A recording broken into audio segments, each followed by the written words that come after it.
the shirt.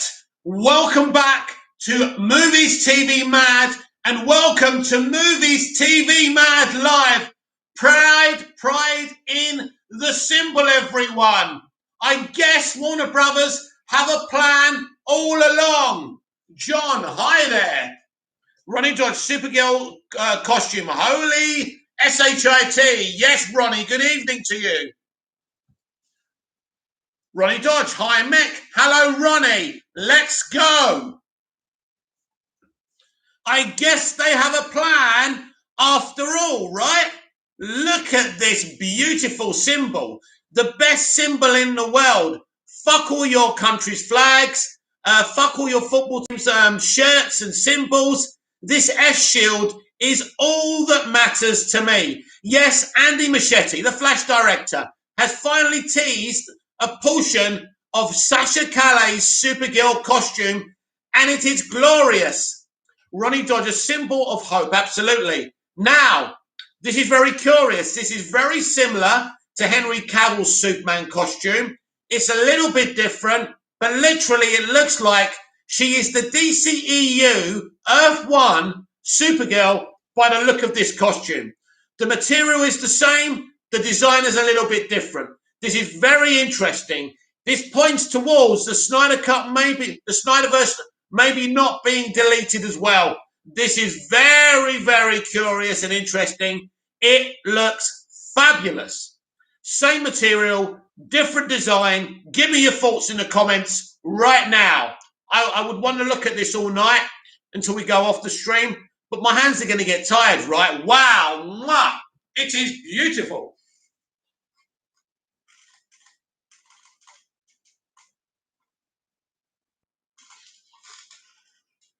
So what are we saying about that?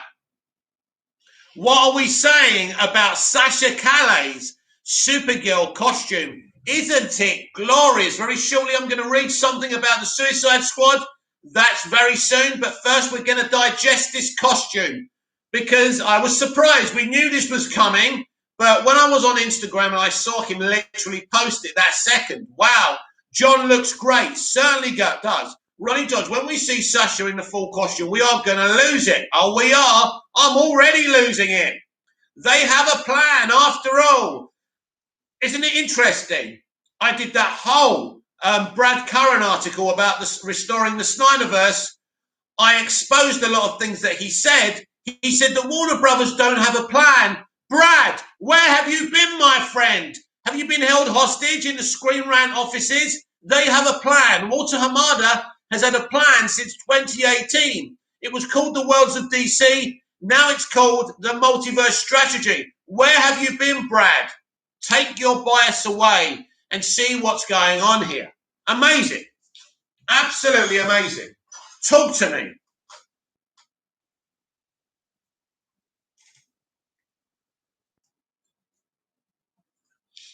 I'm absolutely pumped and excited. Ronnie Dodge, this movie is going to be something special and incredible. It most certainly is, Ronnie. We don't know who's in it.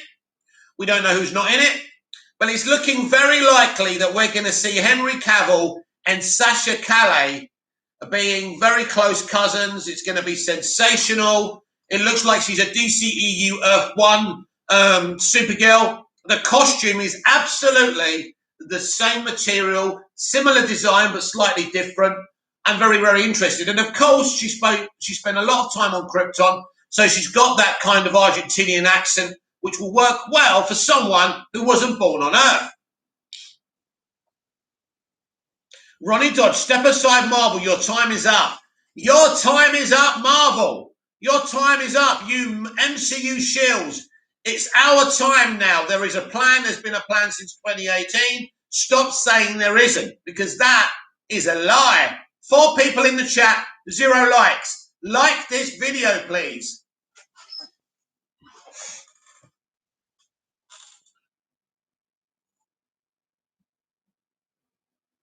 Thank you very much. 2 likes. I appreciate it.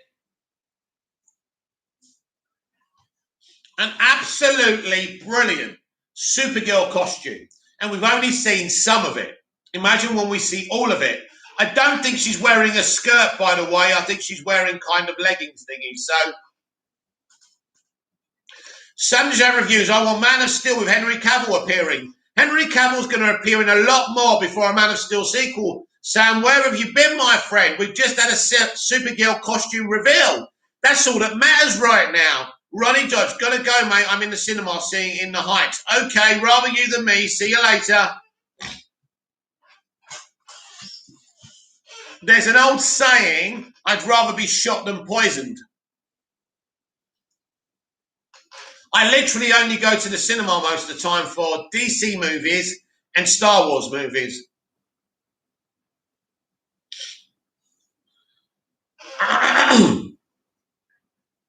So, let's read this article about James Gunn's The Suicide Squad.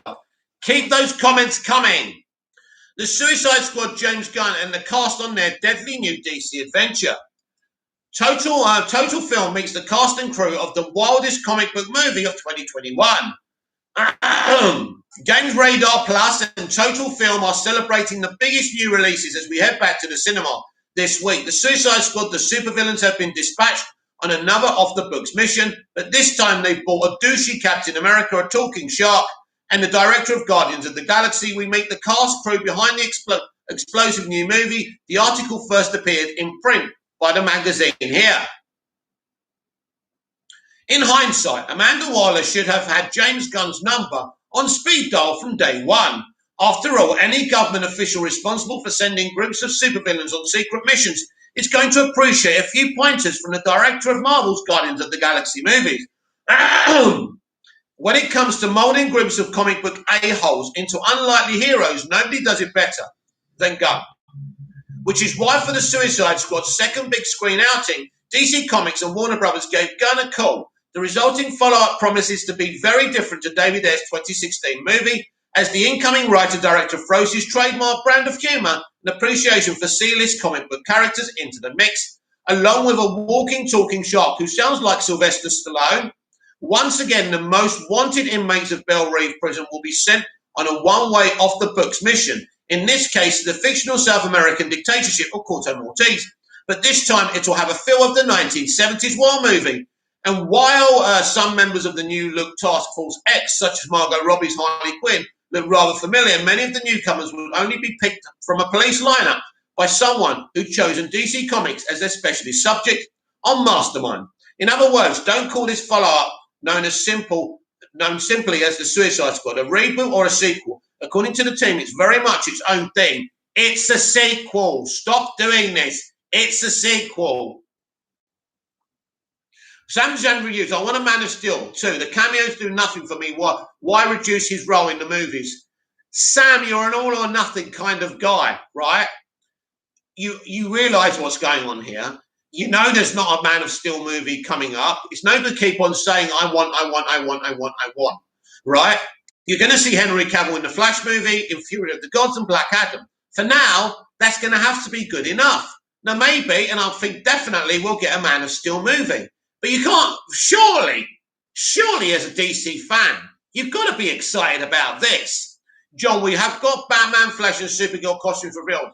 Who's next? Well, I think the next one will be a surprise. This is the Suicide Squad through the vision of James Gunn. Producer Peter Safran tells Total Film. It's very much the Dirty Dozen meets Guardians of the Galaxy. The reason that the studio was so keen to do this with James is to get that great thing he brings to the table. The comedy, the heart, the action, the look. He had a very specific vision for the film, which he pitched from day one as a 1970s war caper movie. I love the Dirty Dozen. I always have, Gunn adds. I've always loved tales of redemption, of bad characters who become good, or find some hints of goodness in themselves. I loved writer John Ostrander's original run on Suicide Squad, comics in the 1980s. The basic elements of that squad were what excited me, that it was a group of B-rate supervillains who were used as human fodder in Black Ops missions by the US government. The idea of putting these sad sack supervillain soldiers in this huge war film was exciting to me. Back in 2017, you'd have been given extremely highly odds on James Gunn making a Suicide Squad film. Although, say that again, back in 2017, you'd have been given extremely high odds on James Gunn making a Suicide Squad film. Although Air's movie performed well at the box office, the reviews were decidedly mixed. But box office is more important, my friend. Gunn, meanwhile, was a hot property at Marvel, having turned Star-Lord, Gamora, Drax, Rocket Groot into unlikely household names in 2 Guardians movies. Then in July 2018, everything changed as controversial tweets from Gunn, some of them dating back to 2009 and 2021, came to light. Disney acted swiftly, removing Gunn from Guardians of the Galaxy Volume 3. Warner Brothers, however, sensed an opportunity and moved to bring one of the biggest talents in comic book movies into their fold. Gunn's since been reinstated on Guardians 3. In fact, he starts our conversation by revealing he's just completed his latest draft of the script. Warner came a-calling pretty immediately upon the news, Gunn recalls. I think everything kind of went down with Disney on like a Friday, and I think by Monday Warners were trying to get hold of me to talk to me about Superman and a bunch of other stuff. But it took me a little while to decide what I was going to do. I really just needed to take care of myself from an emotional and spiritual place. Before agreeing to anything, I took the 3 ideas that excited me the most. He continues, 2 were actually DC projects, and then the other one was an original idea. For about a month, every other day, I worked on one of those projects, trying to see where the ideas would go. The Suicide Squad really did seem the thing that excited me the most. That's when I went and told DC, because they'd offered me basically anything I wanted to make, that the one I wanted to do was the Suicide Squad. Crucially for Gunn, Warner and DC were prepared to give him the freedom to tell the story he wanted to tell, whether it involved killing off big-name characters or introducing giant starfish antagonists from outer space.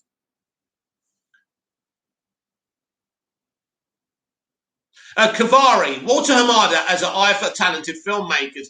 Well, as we're reading here, Kavari, to jump on this as soon as he was fired from Disney was massive, and it shows he is a great DC Films president. Scott Edwards, what's up, Scott?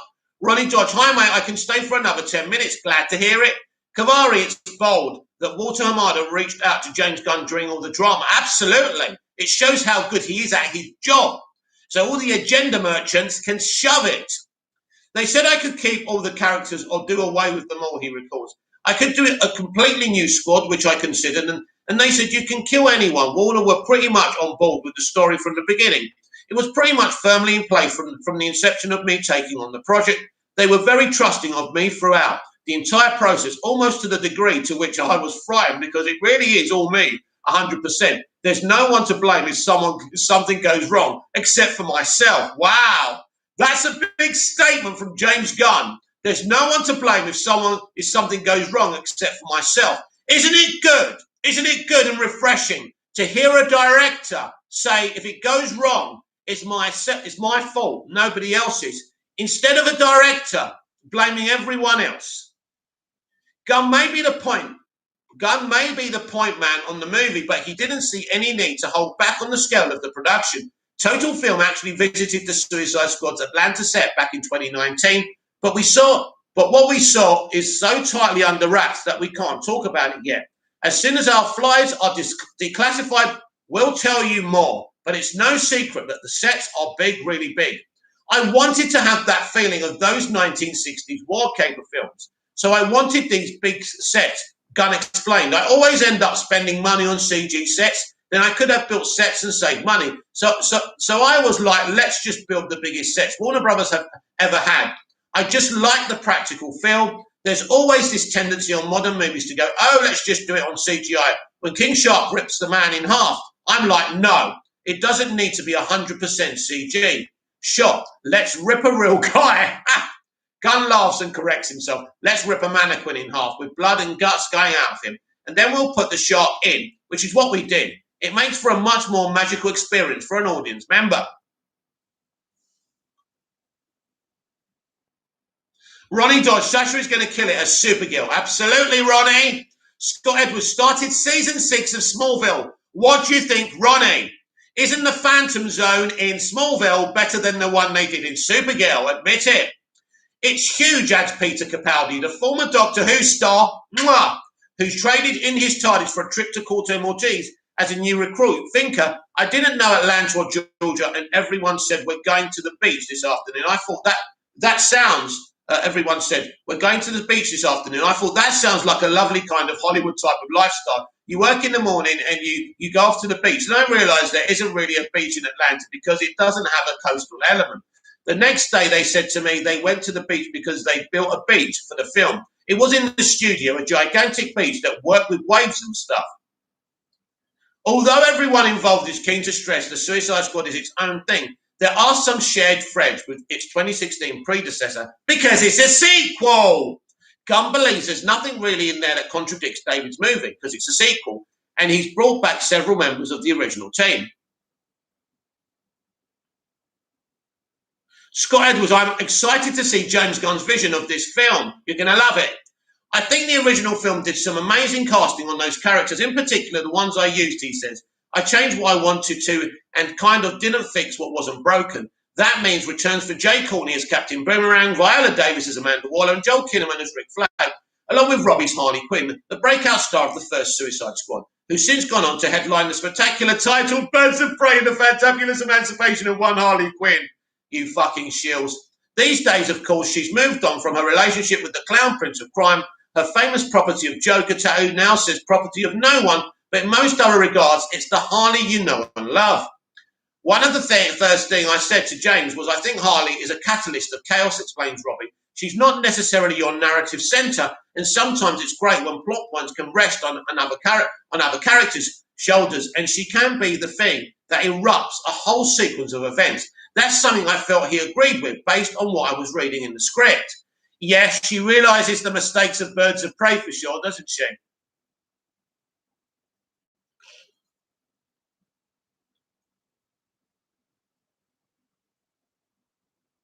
Ronnie Dodge, I think DC fan now, we will see these flash suits in their glory for sure. I can't wait. Scott Edwards, Smallville season 6 is good so far. Cool to see Oliver Queen introduced. What do you think of our Oliver Queen on Smallville then, Scott? Kavari, will James Gunn return to DC after Guardians of the Galaxy? He will. He won't work with Marvel Studios or Disney again. And he belongs to us, baby boy. After that, he is ours. And I'm so proud of that. Scott Edwards, also I'll say you shouldn't judge Black Widow till you see the film for yourself. Absolutely. You shouldn't judge it. But that's what critics and initial reactions do, Scott. Obviously, I can't judge a film before I've seen it. But at the end of the day, also, Scott, this is a film 10, 12 movies too late.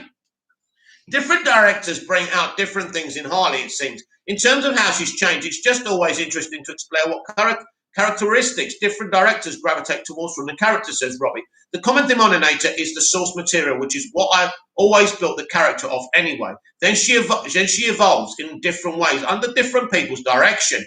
Yeah, talking a different game now for sure. But you don't hire Gunn to make a superhero movie then expect him to populate it solely with the A-list likes of Harley Quinn. In comic book terms, he's the ultimate talent scout, like the A&R guy who spots a band playing at a pub gig and turns them into superstars. We knew James wanted to mix humans who have a special characteristics with some aliens and animals, says Charles Roven, a long-standing producer for DC Properties who first worked with Gunn on the 2 early naughty Scooby-Doo movies. It was nice to see that he would pull things from canon, but use them in a different way than what one might expect. They weren't necessarily the most popular ones. While hardcore comic book fans and viewers of TV's Arrowverse and Batman cartoons might be familiar with names like Polka Dot Man, yes, he's a genuine character, played in a movie by Ant-Man's David Dastmalchian, and Thinker, other names like Blackguard, Pete Davidson, Javelin, Fluorborg, Mongol, Maylin MG, and Savan, Gun regular Michael Rooker could require a quick browse on Wikipedia, and then there's Peacemaker, who's contradictory mode fighting for peace, however many people he has to kill to get it. So that's awesome. Seems set to turn him into a fan favourite. He better be. He's getting his own HBO Max show.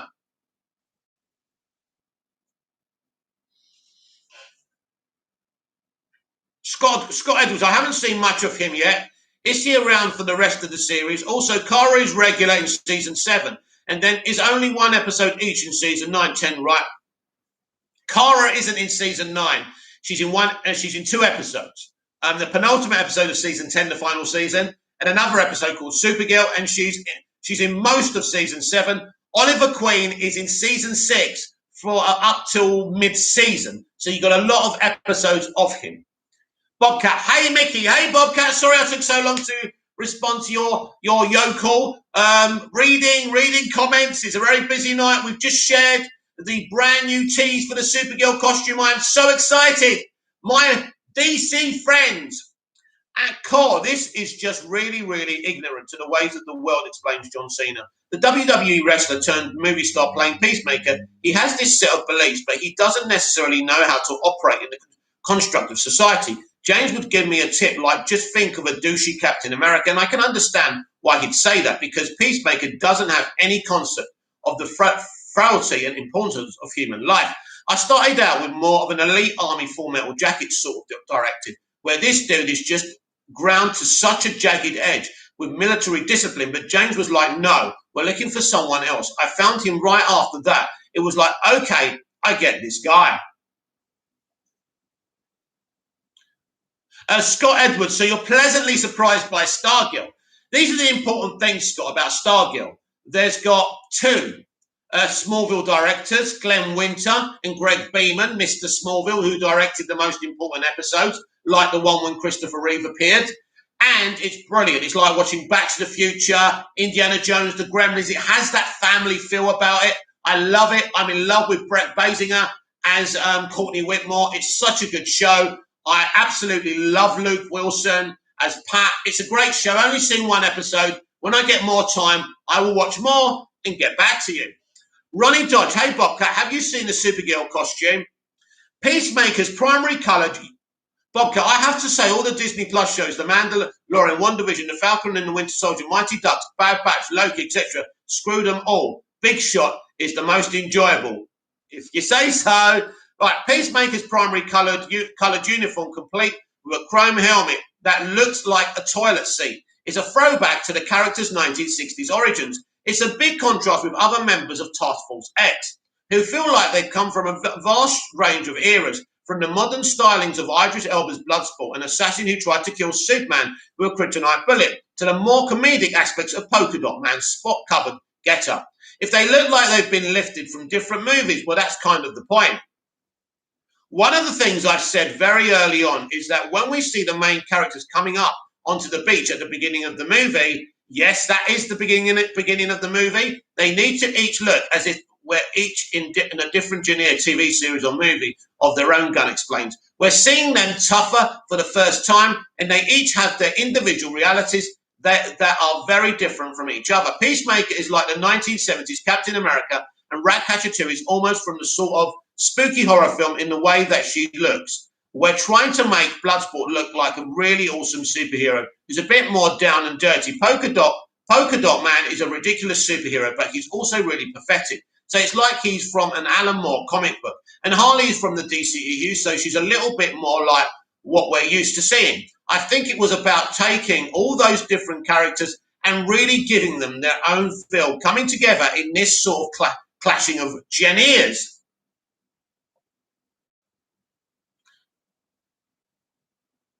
Bobcat, it isn't perfect and the acting isn't great, but the story is the best.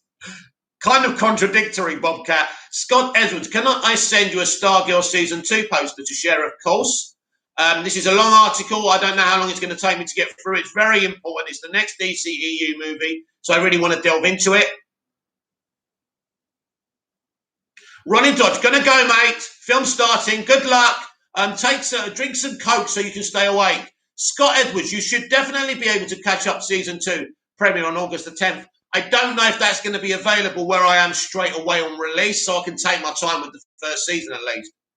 Right, having a uniform for 20 years in WWE, I understand the importance of looks at Cena. A lot of times in WWE, you should step through that curtain and the audience's first impression is how you look, because you don't necessarily get to talk. I love Peacekeeper's uniform. It's bright. Peacemaker!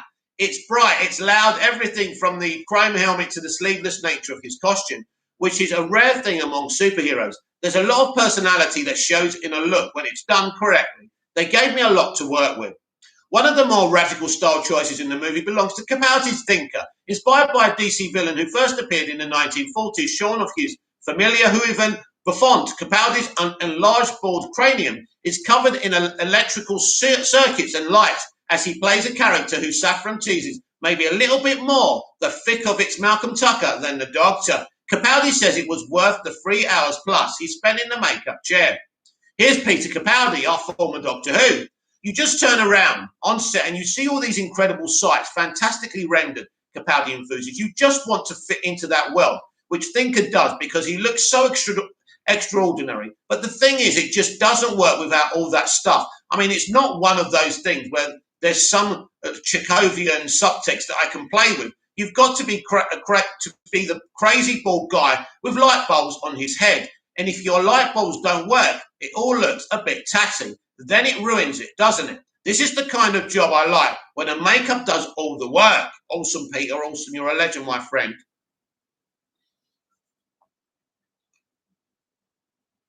Scott Edwards, you should definitely be on. I've already read that. You know the old showbiz cliche about never working with animals. James Gunn clearly never got the memo. This is the guy that made you really care about a tree, a talking raccoon, last Safran, so he's going to be able to do the same thing with anything else that he sets his mind to.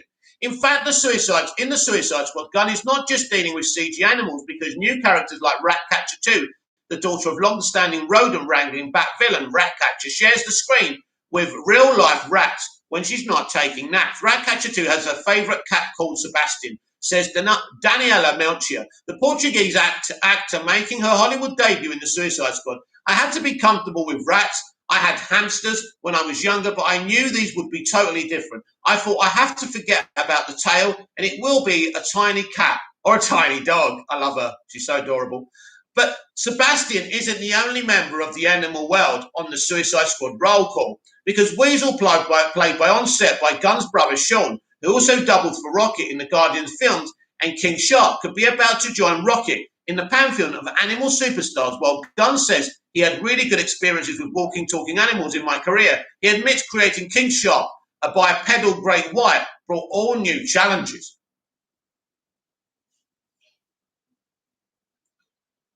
Scott Edwards, wait till you see Icicle's backstory. I can't wait.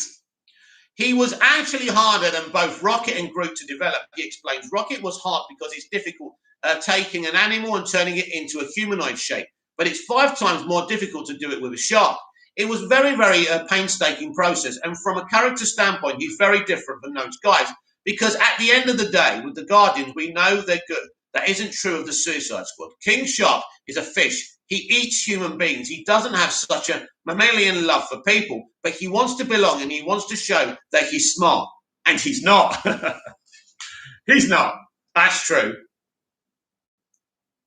But despite the talking fish, the guy who uses polka dots as a weapon and the presence of Starro, the aforementioned giant sentient starfish from another world, Gunn believes the movie's more blatantly out there moments are not. The Suicide Squad's biggest gamble instead. He reckons that some of the movie's structure and character elements may be even bolder, a fact seemingly echoed in Melchior's revelation that her performance as Ratcatcher 2 was inspired by the new wave of French cinema, more about truth and simplicity than action and blood, and guns and fights and all of that. I think the bigger risks in the movie are not the giant walking starfish, not a shark, Gunn says. A lot of the movie is first and foremost about the characters in a way I don't think a superhero movie has ever been. And I think the small moments are much more revolutionary than the big crazy stuff. And we go in and back and in and out of time. So the way we deal with time is very different from a mainstream spectacle film. That's interesting. It looks like they're going to go present, past. That's interesting. I like that. And we go in back in and out of time. So the way we deal with the time is very different from a mainstream spectacle film. Dealing with the softer moments, that's really what the most dangerous aspect of the film is. When I say probably, I kind of know. Of the dozens of movies jostling for attention once cinemas around the world re-emerge from COVID-19 lockdown, Suicide Squad is an anomaly. While most of Hollywood's release slates have been a movable feast, with many blockbuster release dates shifting 2 or 3 times, the Suicide Squad has stood firm in its early August 2021 slot. And for Gunn, something positive came out of lockdown, as being trapped at home was the catalyst for writing a Suicide Squad spin-off TV show for HBO Max centered on John Cena's Peacemaker. When it comes to lockdown projects, it beats baking banana bread or learning how to play the recorder. James and Peter Safran approached me and said, we have this idea. We'd like to do a spin-off series about Peacemaker. Would you be interested, recalls Cena, who, as fate would have it, is in Vancouver shooting a show when we talk. I said, you guys had me at, we had this idea. I normally do a lot more due diligence, but James is the one individual that if he says, hey, I got this idea, I can't tell you anything about it, but I need a yes or no right now. It would always be a yes.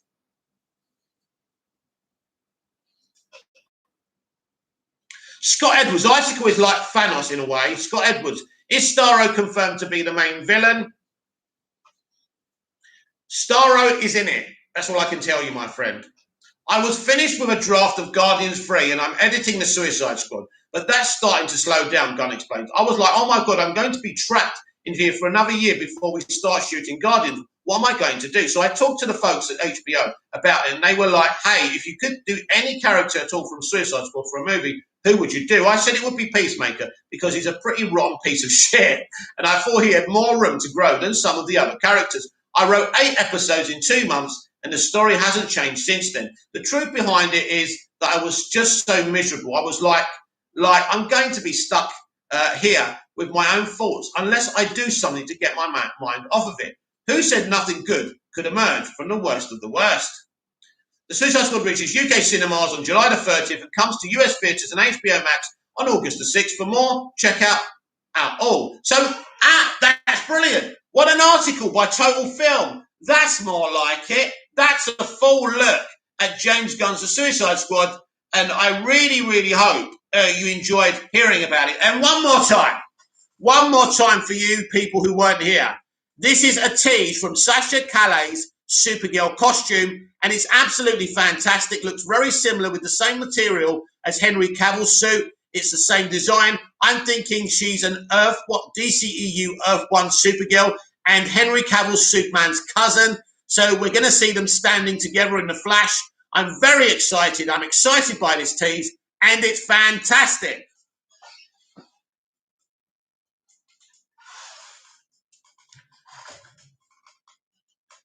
Scott Edwards, do you want to see Stargirl in 5-episode Flash event? Obviously, I like the character and everything, but I don't want her ruined. I mean, I don't know. It seems quite standalone, that show, to me right now, but we will see. But what's important, Scott, is the show itself. But, of course, I'd like to see her. But the crossovers are not the most important thing to me. They're great, but I'm looking forward to getting to know these characters first and foremost. So that's very exciting to me. I'm not sure about Stargirl crossing over, but we'll see. JDTSB, boo-hoo, he's going to lose his mind, be trapped in a big mansion. Yeah, poor James, right? But some people need to work their minds, JDTSB. So it's good. Listen, it's good for us. It's good for the fans. It's good for me because I want this stuff shot in my veins. Finn Wilson. Hello, Finn Wilson.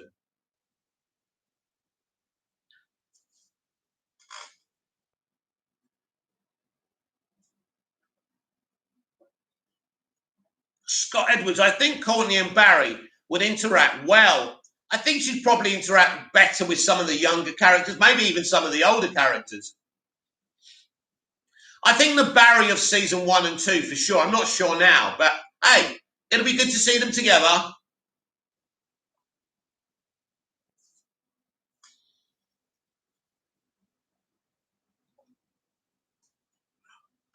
So we've had costumes. We've had a Supergirl costume tee, should I say. We've had a full article on James Gunn's The Suicide Squad, and I'm so excited, it's like my head's going to explode. JDT SB, any idea what Guardians 3 will be about? No idea whatsoever, but he has threatened that he is going to kill some people. Scott Edwards, do you think we'll ever see Melissa and Sasha together? Maybe. It's a possibility. I'm thinking that's not going to be their main focus for this film. It's more about character development. You don't just throw people together just to do crossovers. So right now, Scott, it's about rebooting this universe and making the multiverse canon. The multiverse canon and bringing it all together. rather than plucking like wishes for crossovers and things like that.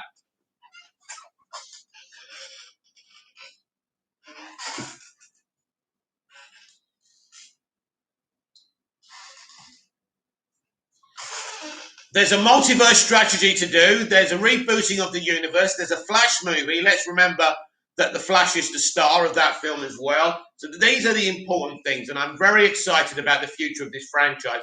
So let's see what we can do. Very excited, very.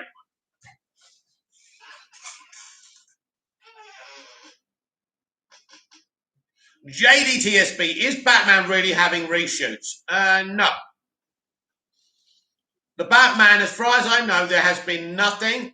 There has been nothing concrete from. If you can find me an article from Variety, the Hollywood Reporter, Screen Rant saying that, then I'll change my mind. But if you're listening to silly little rumors from clickbait YouTubers, I'll be very, very disappointed in you, JDTSB, because I haven't heard anything about that. There's no reshoots. There's no issues. There's no issue at all.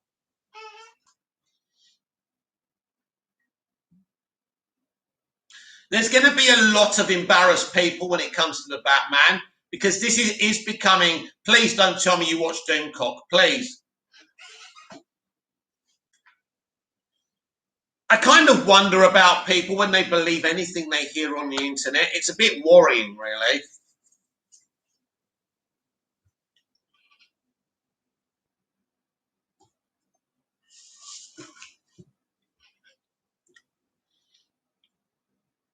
I mean, maybe you've been on Twitter and there's a Hollywood Reporter breaking news about that. I don't know anything of the sort.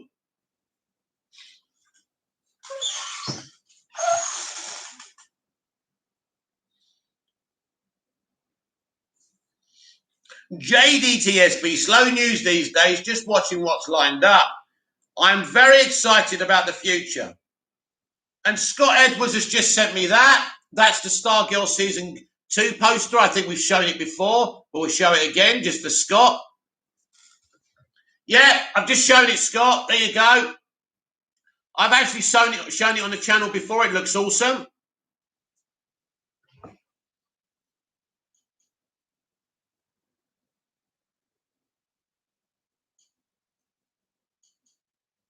Who's excited about the England game tonight? England versus Scotland.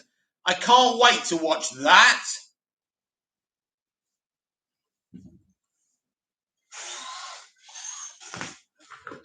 And remember, there's an editorial video I did earlier, just before I went on here, pre-recorded, about an article from Brad Curran about basically, will Warner Brothers ever be able to walk away from the Snyder Cut? You should check it out. John, do you think Ben Affleck will suit up in the Flashpoint? I mean, it's interesting, isn't it? He can only be at the beginning of the film, and if he survives the whole film, he'll be back at the end. That's all I can see. Probably he won't be in the costume, but who knows? Hopefully he is. Scott Edwards, Stargirl's action and fight scenes are also really well done. It's a really good job. It's a really good show, isn't it? Scott Edwards, so tell me again when Kara is in Smallville. Season 7, she's introduced. And then she leaves. She's trapped in the Phantom Zone at the end of Season 7. And then we have a special episode with Clark, when Clark's trapped in the Phantom Zone with Kara and they have to get up. In fact, Lois is trapped with them in the Phantom Zone as well. That's Season 8. After that, she goes. We see her again in Season 10, episode Supergirl. And the penultimate episode of Smallville, she'll be trapped in a cave with Oliver Queen. And that's that. Previously on Smallville, the best DC live action you've ever seen.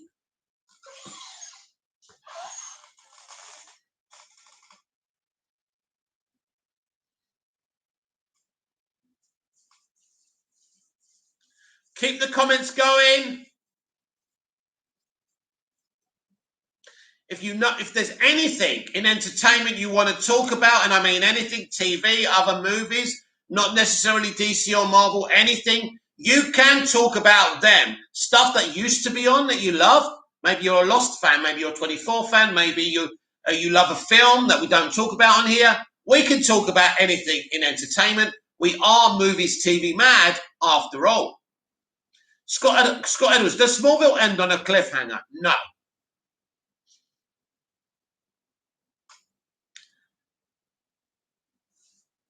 I'll give you a clue. Richie Mo just got back from the shop, Mick. What's the Supergirl reveal? I should really just make you watch my video from the start, but I won't do that. I'll show you. There you go. There you go. There's the reveal, Richie Mo.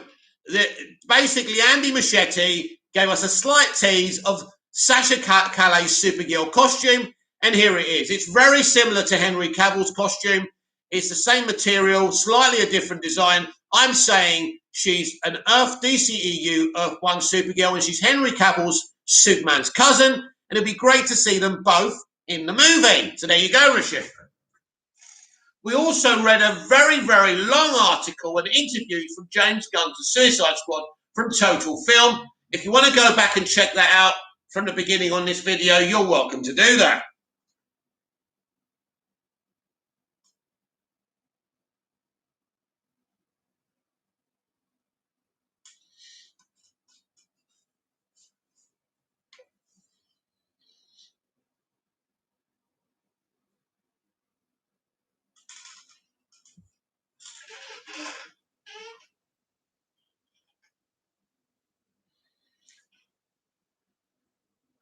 Scott Edwards, let me rephrase that. Does it end with everything wrapped up? Yeah, pretty much. Rishi Mo, is it on Instagram? It is on Instagram. It looks beautiful. It certainly does. It is on Instagram, yeah? So that's very exciting.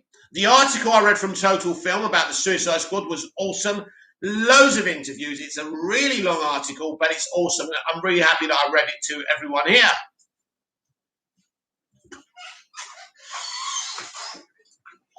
So what else do you want to talk about, everyone? I've updated you. There's nothing else. There's no news going on. So Scott Edwards.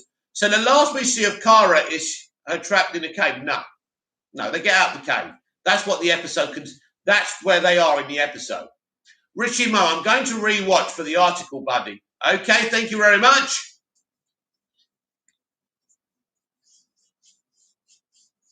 Why am I doing this to my hands? I'm hot enough as it fucking is. This is Cyprus, baby. If I didn't have such a bad body, I wouldn't even be wearing a top right now. I am boiling. How can I be boiling when there's aircon blowing on my head?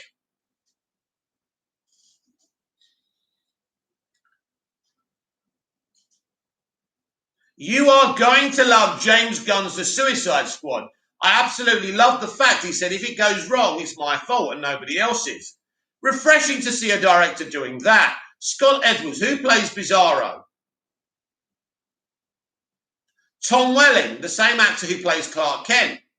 JDTSB, what do you think about second episode of Loki?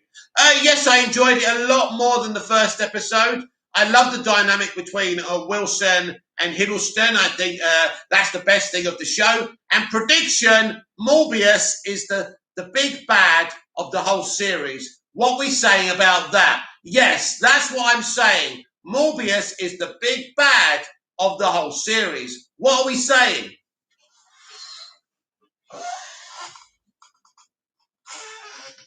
I want to hear your reaction to that. I really do. Come on. Get involved. Get involved. Let's have a conversation. These live streams don't work unless you get involved, basically. Don't be shy. Come on. There's 7 of you in the chat. I'm sure some of you will leave soon. But while you're here, let's have a chat. Scott Edwards, so you think Owen Wilson is the bad guy? I do, Scott, yes. John, I think Michael Keaton is going to have more screen time than Ben Affleck in The Flash. Oh, I think that's for sure, because Ben Affleck can't be, he could be at the beginning. He can't be when Flashpoint actually happens. He's not going to be part of that. And then if he survives the process and they don't delete him from existence, he'll be in the end of the movie. John, I think Michael Keaton is going to have more. No, I've read that. Scott Edwards. So does James Masters appear again as Brainiac? Yes. You'll see him again in season 7. And then he'll return as a different type of Brainiac for the 200th episode of Smallville in the final season. So yes, I do believe that Morbius is a villain. I don't know why I think that. In fact, it's pretty obvious that he's playing this whole thing. He's probably an agent of Kang the Conqueror. It makes perfect sense. And seeing everybody's a minority apart from Loki and him, basically the bad guy isn't going to be a minority because we know how Hollywood works. So it's obvious Morbius is actually the villain. The female Loki is obviously working for him. It's pretty obvious what's going on here. Oh, is Miss Minutes the villain of the whole thing? Or is Miss Minutes working with Morbius? She wants to escape. I read that. She wants to escape. She feels she's trapped. So something could be going on there as well. Lots of predictions from me on Loki tonight. Scott Edwards.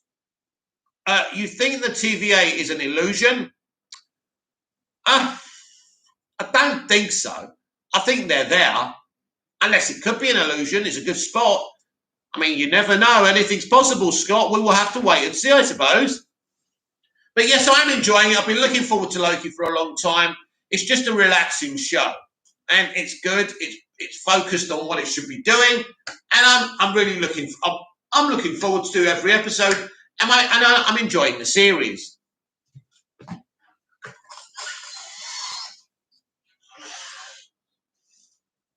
So Kang the Conqueror is going to be in Ant-Man and the Wasp.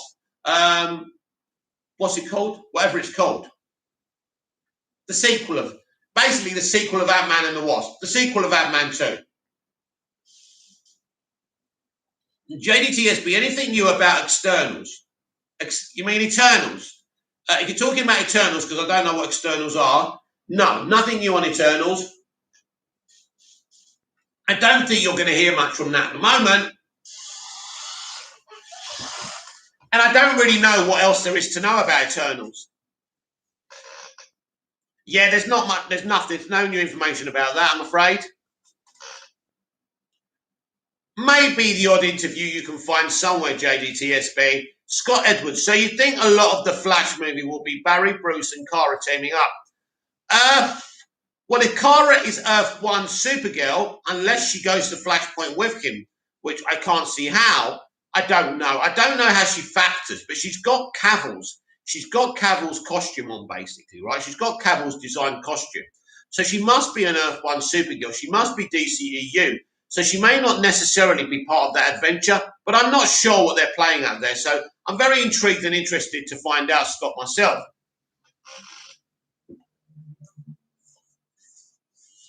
I think Barry's going to meet a lot of people on the way.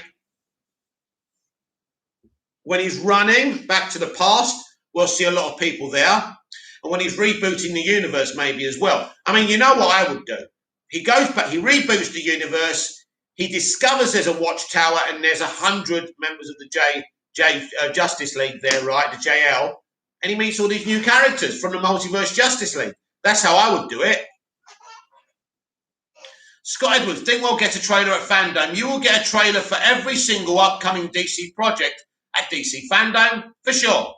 Even if some haven't finished production, like Zatanna, you're going to get everything. You're going to get trailers and interviews for everything. JDTSB, thought I saw a female costume in the Superman ship in Justice League. In the Snyder Cut, you mean, yeah? Yes. And wasn't it Chris Wong-Svensson who slowed it down? And I think, yes, there is something there. So maybe she is in the DCEU Earth 1 and that's where she gets her costume. Interesting. How exciting is it that she's connected to the original Superman DCEU Earth 1? That's awesome. But you have got a good point there, JDTSB. So she could go on that ship and get that costume. Jeff Hill, hey. Hey, Jeff, how you doing?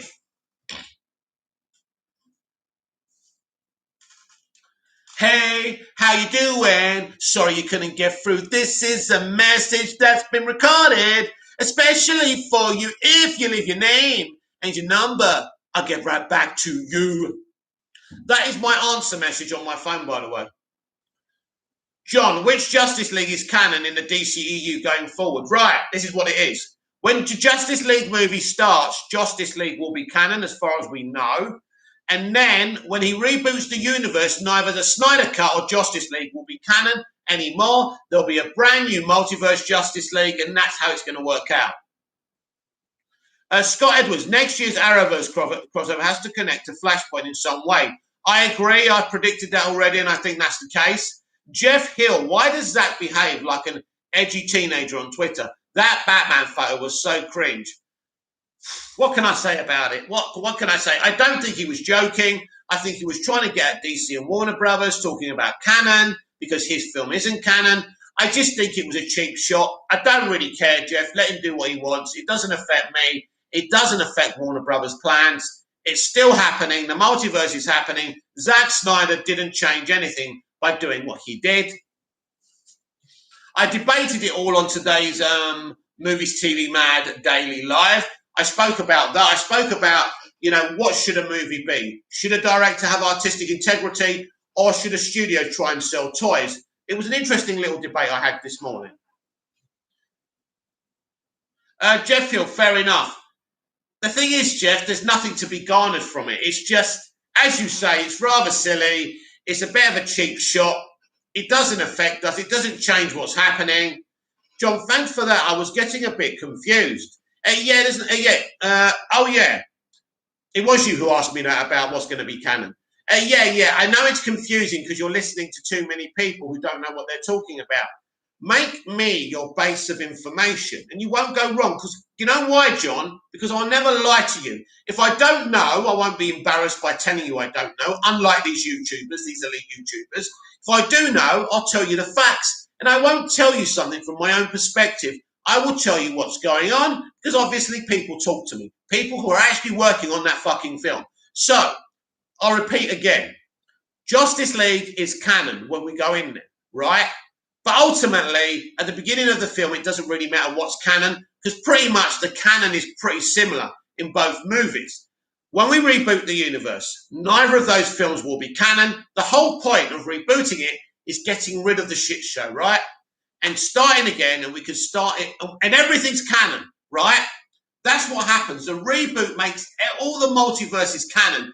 Anything DC live action you've ever seen is canon. And by the way, including the Snyderverse, I know some people don't want to believe that, but that's the truth.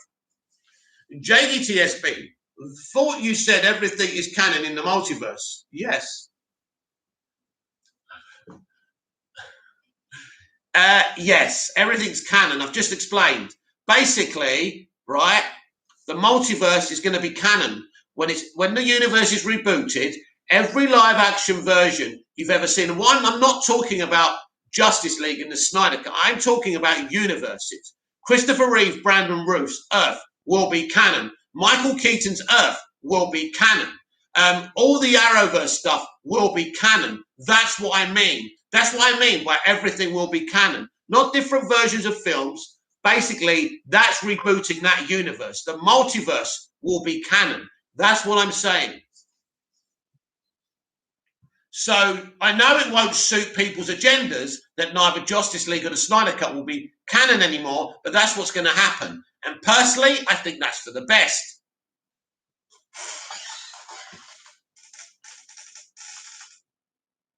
So that's what I mean by everything is canon. JDTSB, is Joker 2 confirmed?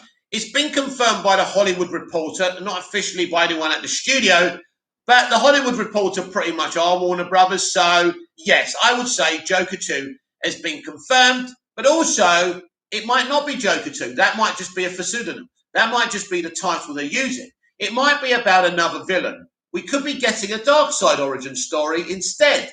Let's wait and see. I'll be happy with a Joker 2, but a Darkseid origin story with Todd Phillips' DC Black Label. Oh, yes. Yes, please. Get 2 syringes and inject them in both the fucking arms, because I'd be up for either of that. DC is going in a very exciting direction, and you're not going to believe the stuff that's going to be greenlit and what you're going to get.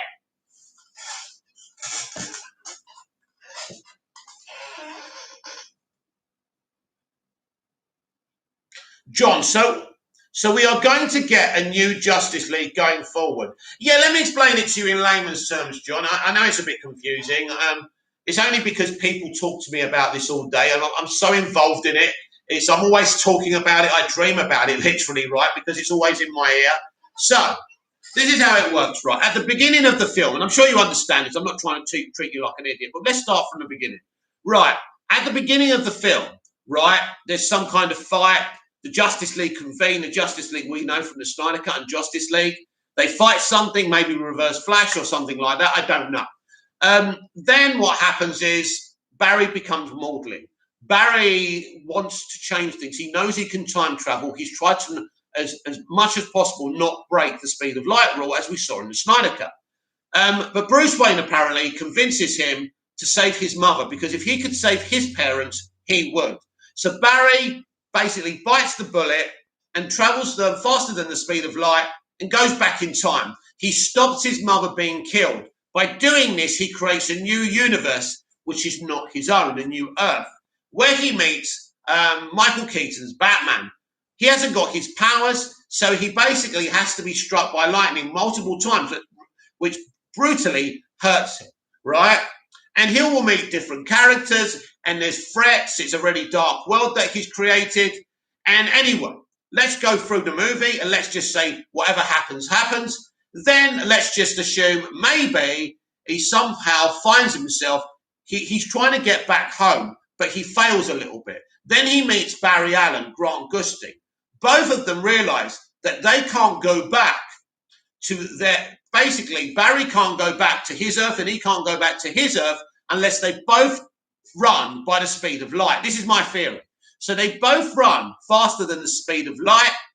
By doing this, they reboot the entire universe, the entire multiverse. So when Barry goes back, and this is just an assumption by me, I'm just assuming this. When Barry goes back, the universe has been rebooted. Nothing's been forgotten, but they will forget things at first, and they'll have total recall eventually in other movies, maybe, or things like that. And then Barry, this is my theory, Barry discovers instead of his Justice League, as well as his Justice League, there's a multiverse Justice League. And so this is my theory that there's what we calling it. What's it called? What's their base called? What's it called? I forgot already, and I've mentioned it already. Anyway, so he goes to this big headquarters in the sky. I forgot what it's called. And that's all these, the Multiverse Justice League is there, led, this is my theory, that President Superman will also be there as well. Watchtower, that's their base, Watchtower. So he will all of a sudden see maybe 60 to 100 people, including his Justice League, as part of this Multiverse Justice League. And that's what's going to happen, John. So I think that's very interesting. JDTSB, I will mourn if they recast Jason Momoa and Amber Heard. JDTSB, do you really think they're getting recasted? That's the whole point of the multiverse. There will be other versions of these characters, as well as Amber, as well as Jason. No one's been replaced here apart from Ray Fisher. That's it. John got it. Sorry for asking so many questions. Ask me as many questions as you want, my friend. This is what I'm here for. This is why we do live streams. This is why every YouTuber does live streams, to talk to the audience, right? If you lot don't talk and ask me questions, what am I doing here, right? So don't worry about that. No need to apologize. So I hope you understand now. Basically, there's a multiverse Justice League, which means not instead of the Justice League we know and love, but as well as the Justice League. It's a multiverse Justice League, like mixed with different versions, multiverse versions of the Justice League. So for me, this is really exciting, and I can't wait to see it unfold.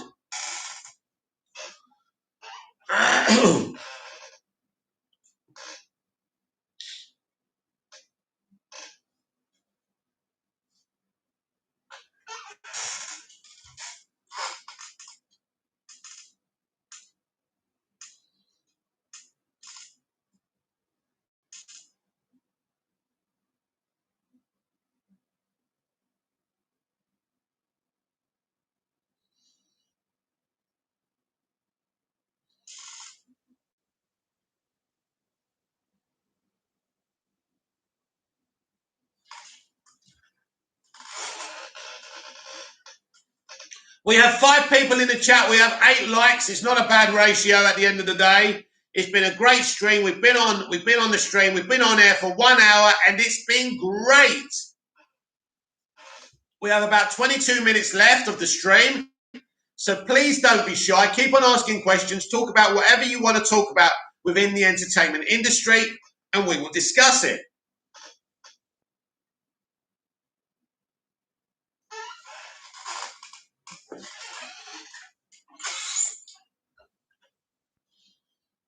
I shall await your comments.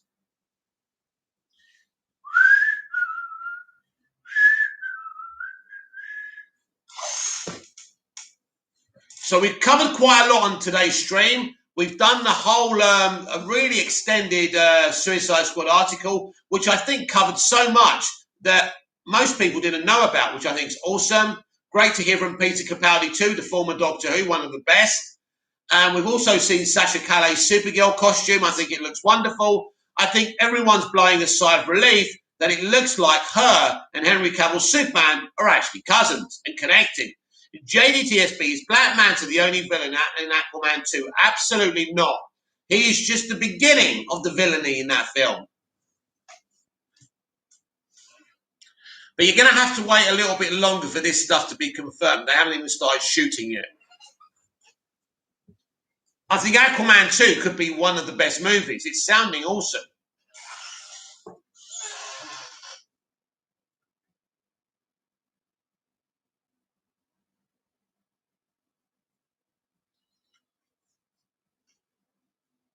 JDTSB. There's no recasts apart from Ray Fisher. No one's being axed. Nothing's going wrong. All the films are having smooth productions. It's all good. And the only time you should believe any of this stuff is when it's coming from the Hollywood Reporter, Variety, things like that. When it echoes down after that to Scream Rant and people like that, that's when you can trust it. Doomcock and Grace Randolph are not, are not good, reliable news outlets. JDTSB, slow news these days. Yes, there's not much going on right now, mate. And it's all to do with a lot of films being in production, the secrecy, the secrecy, should I say. That's the reason for that. And because films were delayed and stuff, a lot of the best films are out next year. Although Spider-Man No Way Home is at the end of the year, we've got James Gunn's Suicide Squad in about a month's time. So there's still some very exciting stuff. John, it's great that they could get Michael Keaton for The Flash.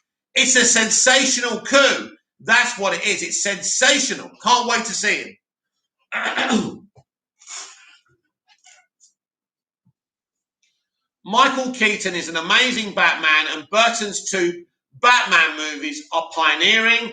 They lit the blue touch paper. Nobody would have been able to make Batman films, including Nolan and Snyder, without Burton doing what he did. He set the premise to how these films should look. And what a shame they took his 3rd movie away from him. So yes, Michael Keaton's Batman is sensational.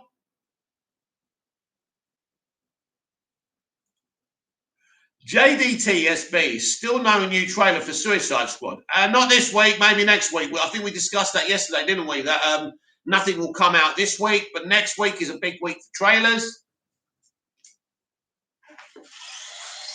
So I don't think you're going to get much of anything this week. You have to wait till next week, I think. But who knows? We could be shocked with some breaking news tomorrow. Who knows?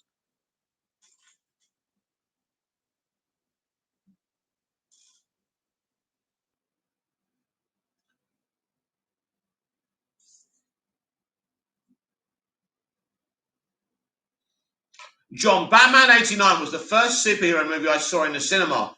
Wow, it's a sensational movie. I saw it on VHS from someone. Let's just say that. I think I'm all right now. I don't think I'm going to get into trouble. But yeah, great movie. JDTSB, have you seen June? Yes.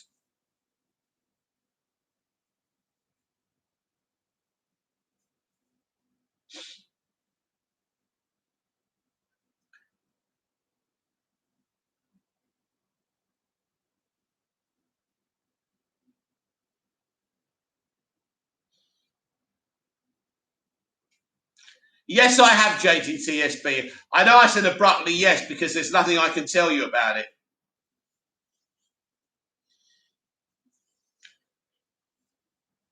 Do you know it's difficult, because you've JDTSB, looking forward to it. It's an experience, I can tell you that much. Ben Pottimeyer, have you seen the Batman Forever clips that's been going around?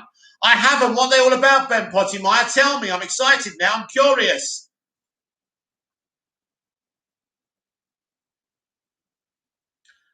Obviously, Warner Brothers have leaked them purposely. If that's the case, and they got out.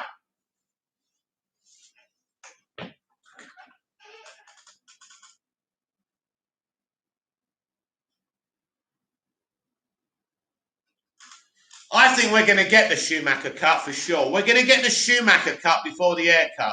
That's for sure. That's saying Warner Brothers are quite happy to release.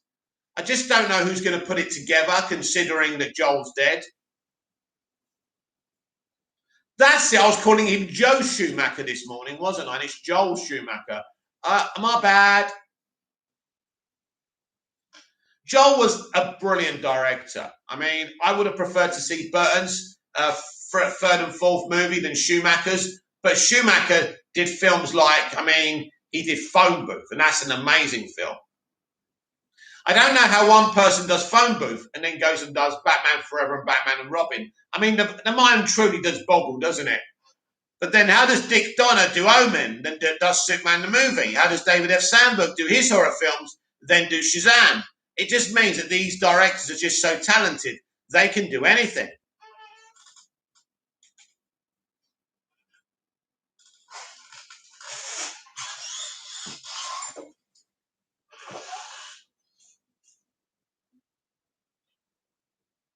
The question I want to ask you, Ben Pottimeyer, have you seen the clips? JDTSB, why are we getting the Schumacher cut? Didn't get the background on that. Well, basically, there's 50 extra minutes of footage. Fans have started a campaign and Warner Brothers want to release it. That's what I'm hearing. That's why. Because it's not just about the Snyderverse. There was DC content before the Snyderverse, right? Ben Pottimeyer, it was good. Some scenes, he's talking about Batman being the enemy and if he should continue. Oh, my God. What a shame we didn't get to see that. Hopefully we get to see it. Val Kilmer was a pretty good Bruce Wayne and Batman, actually. I liked him.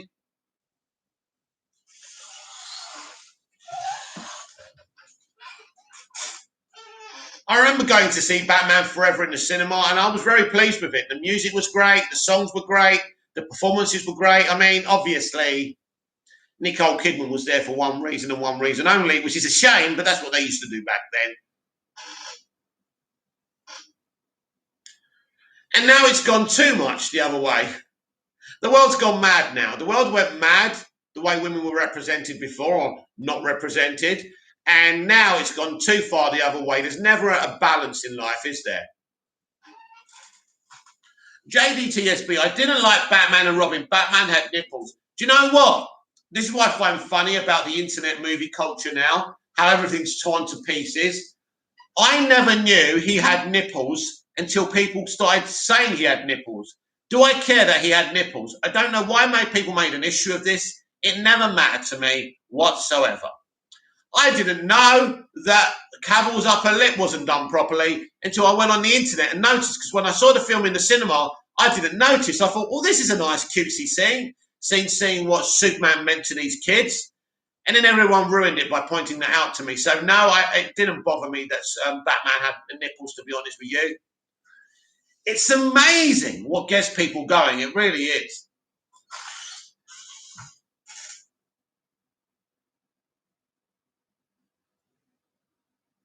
We are definitely in a different culture today. We weren't as spoiled before the internet. We weren't, I think, a little bit ungrateful. Some fans were a little bit ungrateful about how hard it is to make a movie. And I think we tear things to pieces too easily, which is a shame. Batman and Robin wasn't a great movie, but it was entertaining, and I did like it. I hate it when someone talks during the movie. And back then, we were all Arnold Schwarzenegger fans, so we didn't mind that he was shit as Mr. Freeze. We still enjoyed his performance.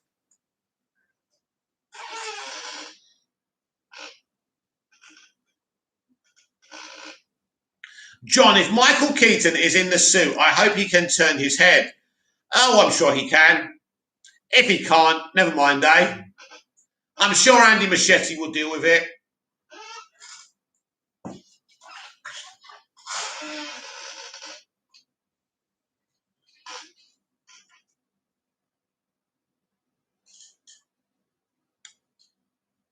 Fancy seeing you here.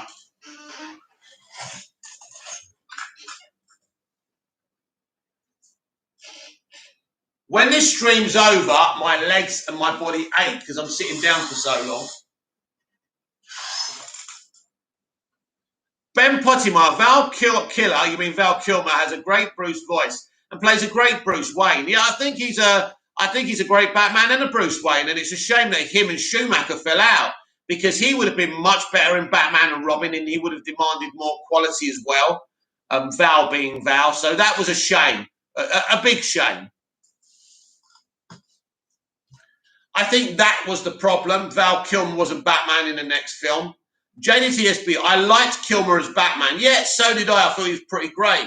And it's a shame we lost him and we didn't get him in the second movie. So I think that was the plan. But apparently him and Joel Schumacher fell out. I think Michael Keaton pretty much fell out with Joel Schumacher as well, by the way. I think Michael Keaton was right to walk away.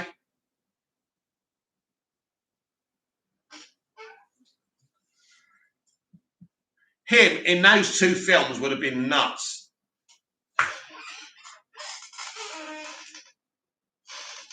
But in this new multiverse strategy, Val Kilmer's Batman and George Clooney's Batman won't be canon, which is interesting.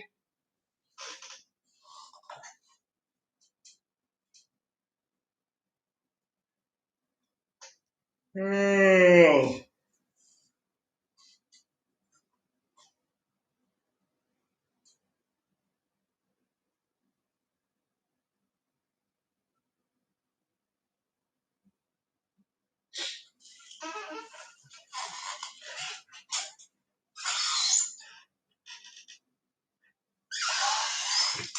Welcome to my office. JDTSB, great soundtrack too. Oh, yes, it's a great soundtrack, that's for sure. It's really an old type of fashion movie. Back then, that's how they used to make movies, but so great, so explosive, so in your face. It was just action-packed and entertaining, and then you went home and said you watched a great movie. There wasn't much analysis. We just went home. We got on with it. We saw a great film. We spent a great couple of hours in the cinema. It was great. And when it's on VHS, we were going to watch it and enjoy it.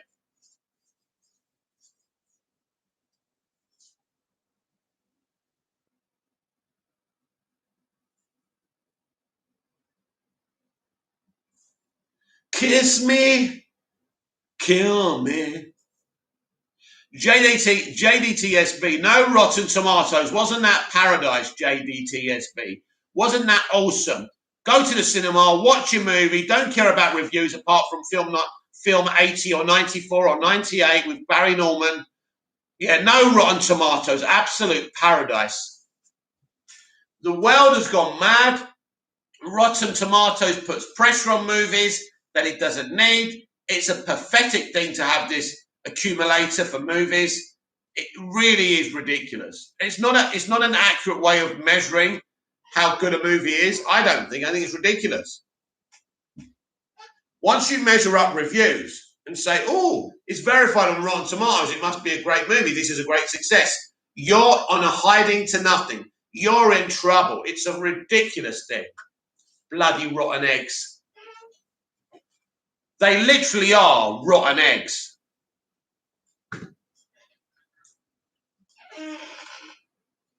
So I won't be getting an invite from Rotten Tomatoes, which is probably just as well.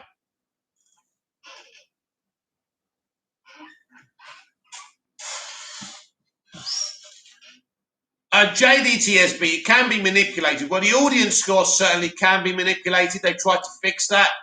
And obviously the critic scores, well, you can't trust them. You don't know who's shilling, who's being honest. I wouldn't use Rotten Tomatoes to make my mind up about a movie. That's an insane thing to do, but people do it. They hold Rotten Tomatoes as some kind of movie god, and it's ridiculous.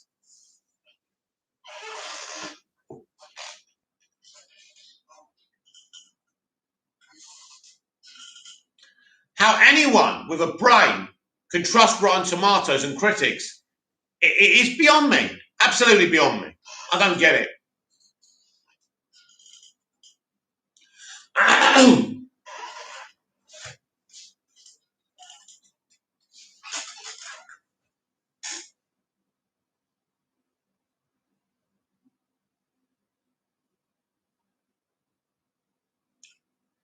JDTSB, no faith in critics. Neither have I, and I never have.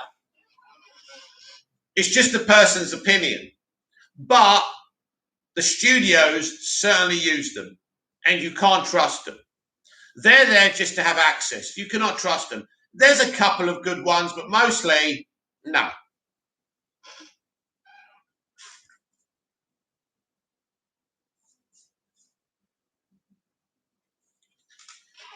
I would never trust these people. These are the people who said Birds of Prey was the best thing ever. The same people that said Wonder Woman 84 was the right film for the right time. Well, we had a shit year, so we had a shit film. Is that what you meant?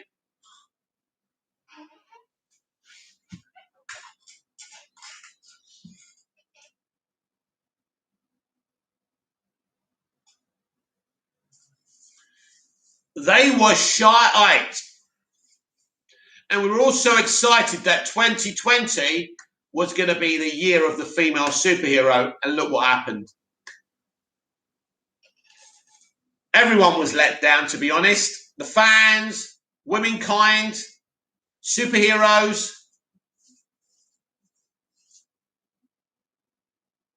The right movie at the right time, my backside. You flipping fakes. 5 minutes, everyone.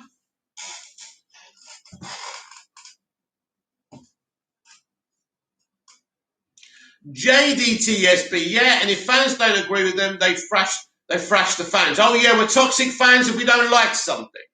Because when money's involved, they have to throw someone under the bus. And what's amazing is they're quite happy to attack the consumer, the one set of people they need to make a profit. It's a crazy situation. Crazy.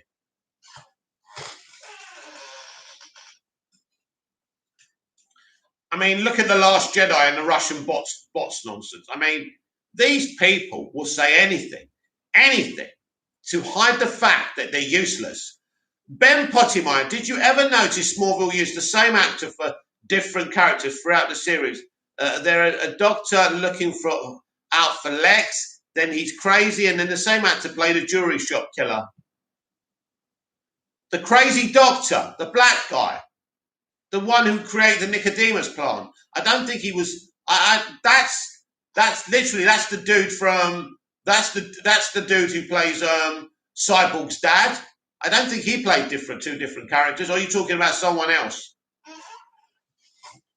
It couldn't have been him then.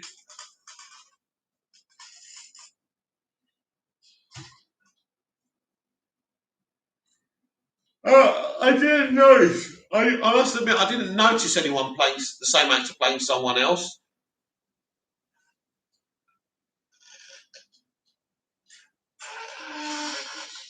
And don't forget, the guys who played Jimmy Olsen and the Meteor Freak, are actually brothers.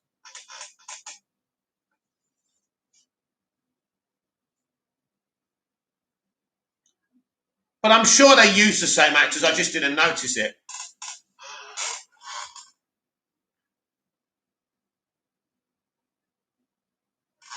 I like it, the Smallville. Oh yes, we were very lucky to have Smallville, a great show with great nuance about these DC characters. Sensational. Absolutely sensational, everyone.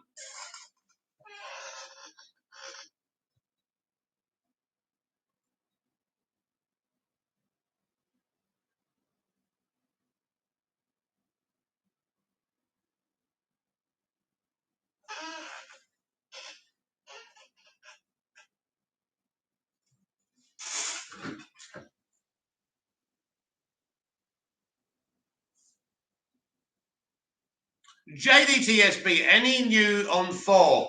No, there's nothing new on 4. Nothing's been revealed yet. It's not out to next year as well, I don't think. Ben Pottimeyer, no season 3. When Lionel makes Lex think he's crazy, Lex in the straitjacket. He's also the killer in season 10. When Clark and Lois take a lie detector test.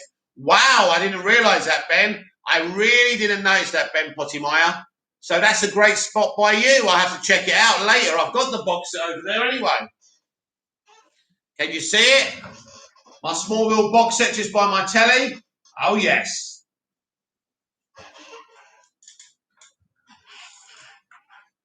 Previously on Smallville.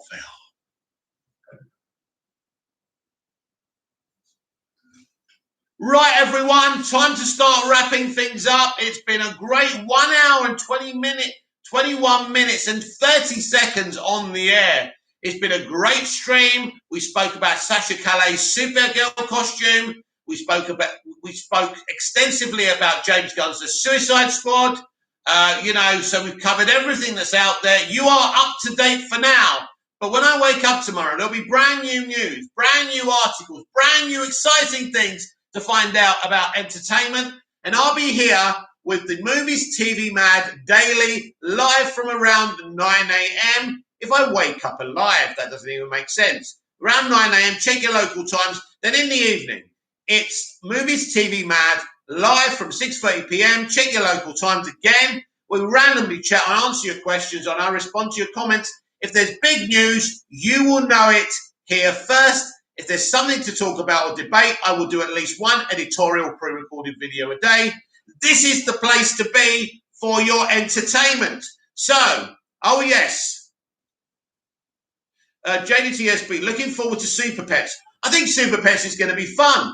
I can't wait to see it. Ben Pottimeyer, somebody save me. I love that show. Best DC live action franchise ever. Thank you very much, everyone. Thank you for joining in. Thanks for your support. I'll be back tomorrow morning with Movies TV Mad Daily, live from around 9 p.m, maybe before. Who knows? I will keep you posted. Join me on Twitter. I'll be there all evening. I'm going to watch the football as well tonight, Scotland versus England, at Movies TV Mad on Twitter, at Movies TV Mad 555 on TikTok and Instagram. If you're on those platforms, please support me. John, see you tomorrow. Thank you, John. Thanks for your support. All the great questions. Remember, you can ask me as many questions as you want on these streams. Don't be afraid. I can't get to you through this screen anyway. So don't worry about asking me questions. So thanks for the support, everyone. I'll see you tomorrow. Parting is always a sweet sorrow. Until the next time we meet, I will see you later.